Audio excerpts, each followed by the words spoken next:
Certains d'entre vous m'ont demandé ce qu'il en était de mes vidéos et de mon voyage, alors du coup je fais une nouvelle vidéo. Je crois que la dernière remonte à la Bolivie, je crois. Donc du coup ça doit faire un petit mois et j'ai fait, entre temps j'ai traversé tout le Pérou, donc je suis passé par le Machu Picchu, après j'ai longé la côte, je me suis arrêté à Lima et j'ai longé la côte péruvienne.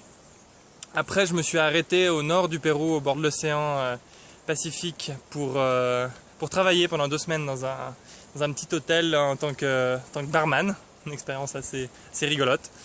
Et là j'ai repris la route et je suis arrivé en Équateur où je me trouve en ce moment. Alors le problème de l'Équateur c'est que c'est très humide. Comme vous pouvez le voir autour de moi, je suis dans la jungle. Et je suis je crois à 0,08 degrés au sud de la ligne de l'Équateur. Donc voilà, je suis vraiment en pleine zone tropicale. Il pleut tous les jours, ce qui n'est pas forcément évident sur la route avec la moto. Les routes mouillées et tout ça, c'est pas génial. Donc voilà, là je me suis arrêté dans un petit village, comme vous pouvez le voir sur mes lunettes, il pleut. Il n'arrête pas de pleuvoir, c'est génial. et donc du coup là je me suis arrêté dans un petit village pendant 2 jours où je fais des balades dans la jungle pour aller voir des cascades et normalement repérer des grenouilles et des perroquets. J'en ai pas vu beaucoup. Quoi d'autre? Du coup je vais continuer, là je vais reprendre la route, je vais pas m'arrêter à Quito, la capitale de l'Équateur, parce que j'en ai un peu marre des grandes villes, et puis arriver en moto dans une grande ville, surtout en altitude comme ça, avec la pluie et tout, ça va pas être évident. Donc je vais aller directement près de la frontière avec la Colombie.